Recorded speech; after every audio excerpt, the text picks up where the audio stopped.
Akagera National Park, once on the brink, has become a regional symbol of ecological revival. From careful scientific research to bold conservation decisions, Rwanda's journey to introduce and protect rhinos is rewriting the rules of wildlife recovery. Now, as tourism booms and biodiversity flourishes, this is the story of a national park reclaiming its natural legacy. We did all the science, we looked, we checked, we investigated, and we believed theoretically that rhino would be fine in Rwanda. After now, 2021, it's 6 years, near 6 years. They are doing well. It means that they are well adapted and they are doing well, and the team on the ground are really look after. Conservation and tourism has been one of the areas that Rwanda Development Board is focusing on to develop, including the very translocations, reintroduction and introductions that have been made. Today, celebrating 7 rhinos arriving in Akagera, it's an achievement and a boost to our tourism industry. We've been experiencing a very rapid growth of visitors coming to visit the National Park of Akagera.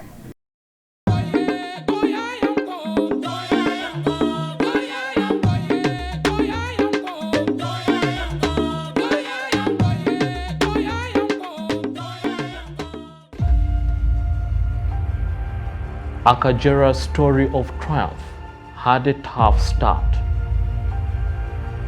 Akagera National Park was classified as a national park in 1934 by Belgium colony in that time. Before the genocide, Akagera National Park was over 300,000 hectares. Today it's just over 1,000, so it's actually more than half that's gone. This, you would say it's all over, but in the specific case of Rwanda, we had a lot of Rwandans forced to live in other countries, neighboring countries. So after the genocide, Rwandans who had been living in exile were welcome to come back to their country, and they came back with their livestock. And so if you are looking at, say, Tanzania, Uganda, this is the border that we are sharing, people who came back with their livestock, they needed to settle somewhere.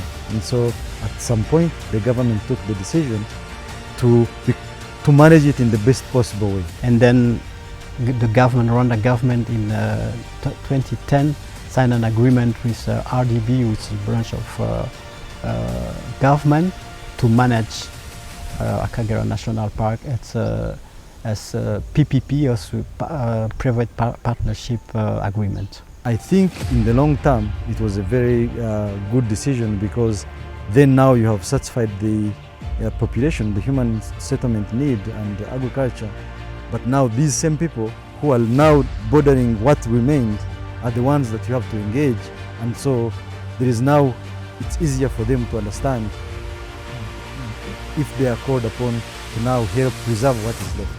It's to protect it as first the landscape and as I said, the landscape and the biodiversity. That's the first thing, and to show that these two things as a natural resource can be a development pillar. The second step, it was when we were sure that the land in the Akagera National Park is protected, we will restock it. So we start with what was in the park. Lion has disappeared. We bring lion in 2015. After that, black rhino was there. Second thing, we restocked with black rhino. Black rhinos occurred in the park naturally and were extirpated, with the last one being seen in 2007. So after 10 years of absence, the decision was made to reintroduce black rhinos. That project has gone incredible. The population is increasing, no rhinos have been lost to poaching. From predators to endangered grazers, Akagera began to restore its natural balance as the park came back to life. Its true potential emerged. Yeah, Akagera is a very unique savanna in that it's the only protected savanna in Rwanda.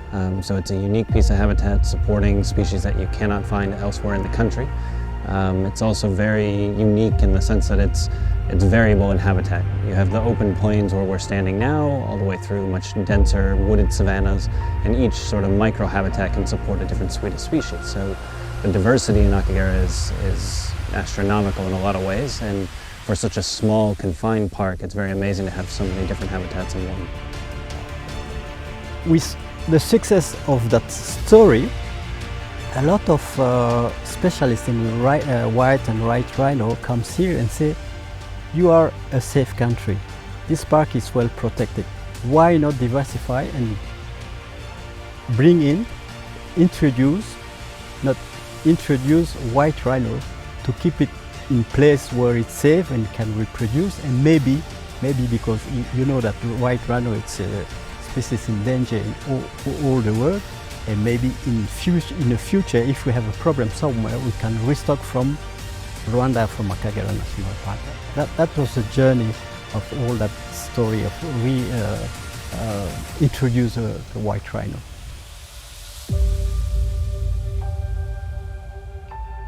We did all the science, we looked, we checked, we investigated, and we believed theoretically that rhino would be fine in Rwanda.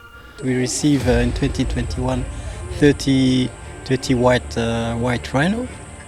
After now 2021, it's 6 years. They are doing well. So the 30 rhino that we took came up in one aeroplane. The rhino was split into 2 different release sites in the park and were released, and we've been monitoring them. The park has been monitoring those animals very well. We believe that it is successful. The population is thriving on the back of those 30 animals that are here, and based on that we took the decision to proceed with phase 2. And so began phase 2. But what does it take to move tons in rhino weight across a continent?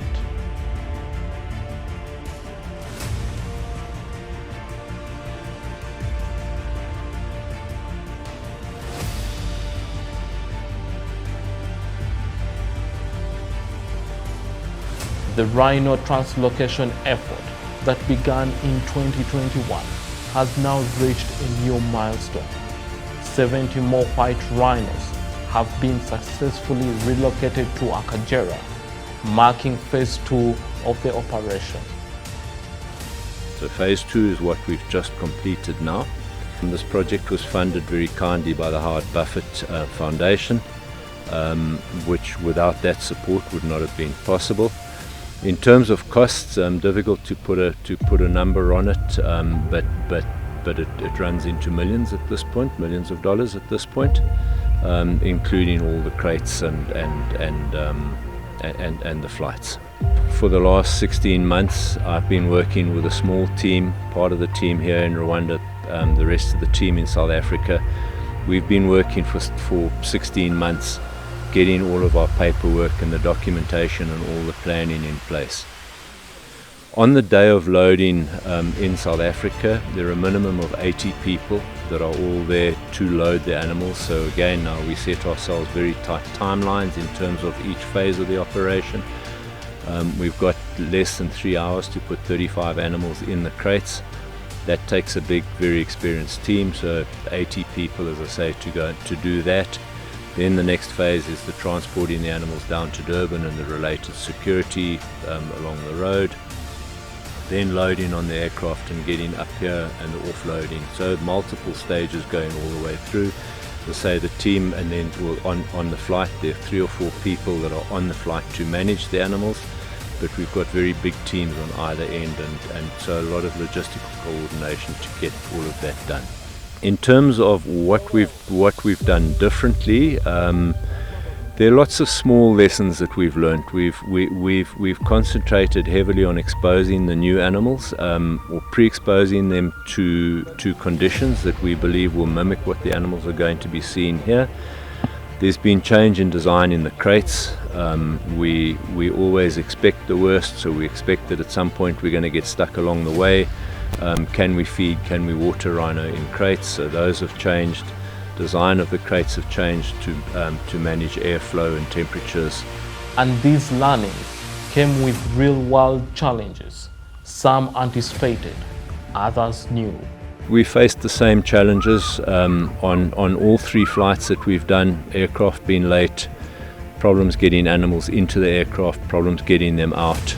Those are our biggest, have been the biggest challenges that we faced. But driving up into Akagera 2 days ago, one of the trucks burst an air pipe coming up the hill to the reception, and as a result the truck stops in the road, and we got to stop and get that sorted out. So there are multiple of these challenges along the way, but the team is, we understand that's going to happen, and we're ready to manage what we haven't expected.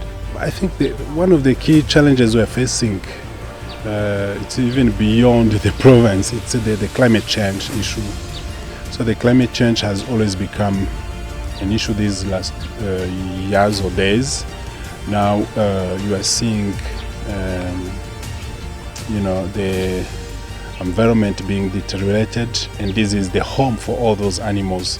And yet we need trees, we need grasses, we need really a conducive environment for the conservation and wildlife. So climate change, how can we mitigate? How can we have responsive actions to predict, but also to act so as to limit the consequences and the whole impact it is having to the conservation. It is not responsibility of local government and local leaders or government at large alone.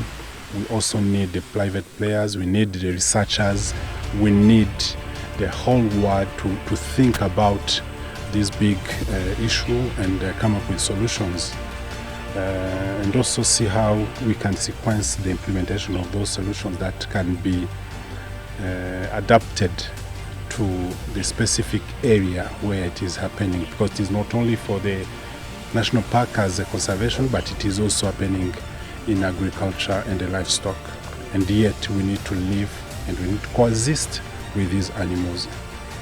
I think that the challenge is the management, to keep managing, to keep the level where we reach. This is really for me as a manager to keep it. When I said it, it's to have the skills and continue to uplift the skills of park management. I think for us, we have security is there, people are there. Now it's just community are there, because the communities, I forgot to tell, the community around the park is one of the key success for the park. If we are not success in the community, we are not success outside the park. Under a model where ecological protection and human development go hand in hand, Rwanda's commitment to wildlife restoration remains unwavering. So in deciding where we send these animals to, one of the most critical points is that we have to be very, very comfortable that we have the support of the Rwandan government or of the host government. If we have that support, it makes the whole operation significantly easier. It reduces risk significantly. And as I mentioned a little bit earlier, everything that we do is about risk reduction. Coming back to Rwanda itself, the Rwandan Development Board is really, really supportive of what we're doing. The operation is very effective, and they are pushing hard to get these things done. They travel to South Africa, they come and they understand the issues that we're looking at. We engage with the Rwandan ambassador in South Africa so that he's aware of it. But it comes back down to the host country is giving us the support that is needed. We can't do this on our own. We need that support, and the support from RDB is unbelievable. First of all, I want to recognize the efforts so far made by the government of Rwanda in developing the tourism industry. but also the decision that has been taken to actually make sure that the surroundings communities are also benefiting from the revenues and the benefits from it. We've been experiencing very, very rapid growth of visitors coming to visit the National Park of Akagera year in, year out. And when we bring more species, definitely you understand that Akagera becoming a destination, becoming a choice on the map of tourism industry is something that should be highly mentioned. Now, we all know that the economic growth of our country is also driven, among other things, by the tourism industry. So we keep seeing this growing here, and we are very happy that not only at a macro level, the economic development of the country is well appreciated, and we are seeing it happening, tourism contributing part of it, and the surrounding population has not been left behind. So there is a policy of revenue sharing that has been put in place by the government that we really salute very much. And how does it happen? Every single dollar that is being paid by tourists, how much goes to a muturage, a citizen that is living 1 mile after the park. So we are seeing classrooms, schools being constructed, we are seeing roads, health facilities, and more importantly, their crops. When they cultivate, their crops are also being sold by them to different accommodation facilities hosting those tourists. So economically, the wildlife as well as conservation go hand in hand with socio-economic transformation of our people, hence their life changing. So economically and socially, we see the National Park of Akagera changing lives of our people. They are getting also jobs, and they are being trained. By the way, they are also being trained about conservation principles. They are being trained about a lot of campaigns on the protecting the environment. So you see they are part of the team, even though they are behind the boundaries of the National Park of Akagera, but they are part of the team that is managing and protecting the National Park of Akagera. Rwanda Development Board has always strived to drive its economy, the economy of this country, and focusing on a number of sectors, including conservation and tourism, and including the very translocations, reintroduction and introductions that have been made. Yeah, I think we saw significant repercussion or aspect on a level of tourism. I think that now in 2015, I think we reintroduced the lion, and after that was a species before was here, but we reintroduced it, black rhino, in 2018. The southern white rhinos, 2021, 30 rhinos. I don't know if we saw how the rhino arrive here. We have all the necessary team operation, law enforcement, trackers, what else? All the team I have to manage that rhino, it's in place. It's why I think with the first white rhino, with success, and we are not managing only rhino. It's a national park with other species, so it's something we are ready and incorporate in our daily management. It's on what we call in our core budget, a year core budget. So this is not an issue, particularly for the rhino. We keep an eye on it. It's a very specific species. As you know, it's a species in danger. So we have created really a good team tracker, ranger, specialized on rhino. We are wanting to restore the biodiversity within the park. Rhino are instrumental in that. Rhino, they're bulk grazers. They create short grazing lawns, which makes feed available for other grazers, for other animals. And it's an important one for conservation, because whenever you can expand the range states of endangered species, that's great, especially when you can expand into areas that are well managed, well protected, and good habitat for the species you're wanting to translocate.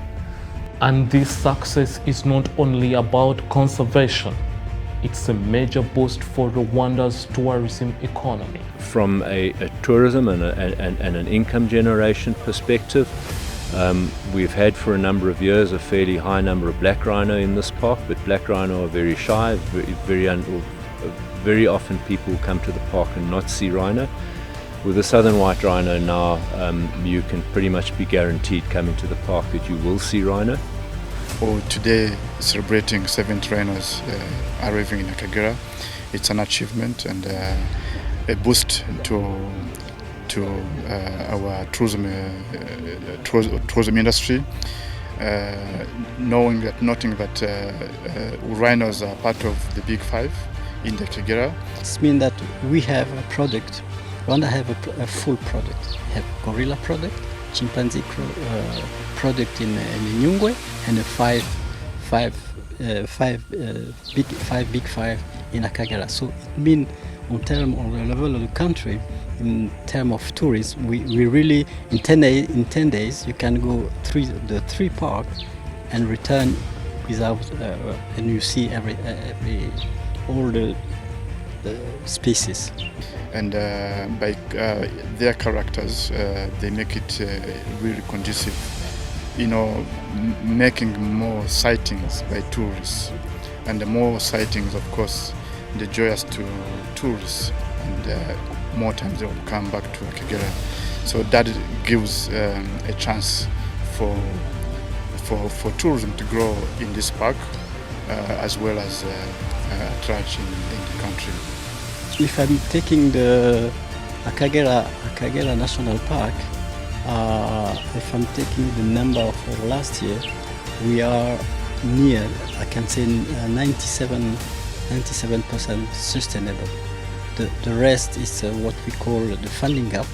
It's where African park come in and fill it, but our objective is not to keep asking money for outside. Our objective is to be full sustainable, and I think in 2 years coming, with all the energy we put bringing a rhino, etc., and tourist boosting on the level of the country, are going to reach it.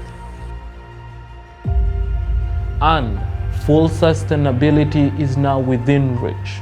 As momentum builds, Akagera stands as more than a park. It's a working example of what vision, science, and national policy can achieve for nation's economy and the planet.